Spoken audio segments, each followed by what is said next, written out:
अंतिम चरण में 1 जून को होने वाले लोकसभा और विधानसभा उपचुनाव के लिए हिमाचल प्रदेश में चुनाव प्रचार अब अंतिम चरण में है। भाजपा और कांग्रेस के नेता एक दूसरे पर जुबानी हमले बोल रहे हैं। शिमला कांग्रेस कार्यालय में एआईसीसी मीडिया और पब्लिसिटी विंग के अध्यक्ष पवन खेड़ा ने प्रेस वार्ता की और देश में परिवर्तन की लहर बताते हुए कहा कि इंडिया गठबंधन सरकार बनाने जा रही है। पवन खेड़ा ने कहा कि 6 चरण के चुनावों में इंडिया गठबंधन को देश के सभी राज्यों से समर्थन मिला है और 3 भावनाएं भय, गुस्सा और दुख देश में लोगों के बीच देखने को मिल रहे हैं। उन्होंने कहा कि बदलाव की आवाज पूरे देश से आ रही है। उन्होंने कहा कि देश में 45.4% बेरोजगारी की दर हो गई है और 1 घंटे में 2 युवा आत्महत्या कर रहे हैं। उन्होंने कहा कि बेरोजगार युवाओं में गुस्सा है क्योंकि 10 साल में अपेक्षा के मुताबिक रोजगार नहीं मिला। उन्होंने कहा कि जेपी नड्डा प्रधानमंत्री मोदी को हवाई अड्डे से लाने और छोड़ने का ही काम कर रहे हैं। केवल नाम मात्र के वो भाजपा राष्ट्रीय अध्यक्ष रह गए हैं। हिमाचल में आपदा के वक्त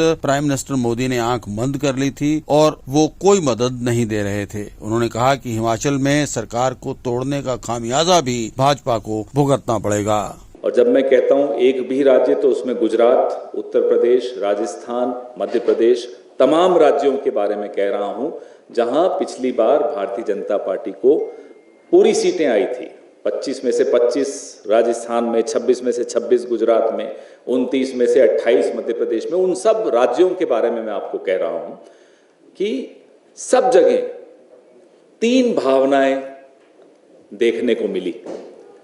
पहली भावना थी गुस्से की, और गुस्सा क्यों था उस पर मैं थोड़ा विस्तृत रूप में बात करना चाहूंगा। सबसे ज्यादा गुस्सा नौजवानों में था। आज आंकड़े आए हैं centre for monitoring Indian economy CMIE के, जिसमें भारत में बेरोजगारी की दर 45.4% हो गई है। अब आप बताइए ये सुनकर गुस्सा होगा या नहीं होगा? गुस्सा नौजवानों में इसलिए भी है, 1 घंटे में 2 नौजवान आत्महत्या कर रहे हैं इस देश में। ये आंकड़ा अपने आप में रात की नींद हराम करने वाला आंकड़ा है। हर घर में नौजवान है, हर घर में एक इच्छा है कि जो पढ़ लिख के डिग्री आई है कोई नौकरी मिले, लेकिन हर घर में ये परेशानी है, ये हताशा है और ये निराशा है कि नहीं, 10 साल हमारे बेकार गए। जिस आदमी में या जिस पार्टी में या जिस सरकार में हमने निवेश किया उससे हमें कुछ नहीं मिला, धोखा मिला, इसलिए गुस्सा है। दुख इस बात का है, पति पत्नी में भी अगर आपस में कोई झूठ बोल दे तो बुरा लगता है, रिश्ते बिगड़ जाते हैं। मत बोला करिए झूठ अपने घर में किसी से। देश का राजा झूठ बोले देश की प्रजा से तो दुख होता है। देश का राजा धोखा दे देश की प्रजा को, देश का राजा देश की प्रजा के साथ झूठ बोले तो फिर आने वाली नस्लें बर्बाद होती हैं। इस बात का दुख पूरे हिंदुस्तान में हर नागरिक को है कि हमने जिसको देवता तुल्य मान लिया था वो कैसा निकला।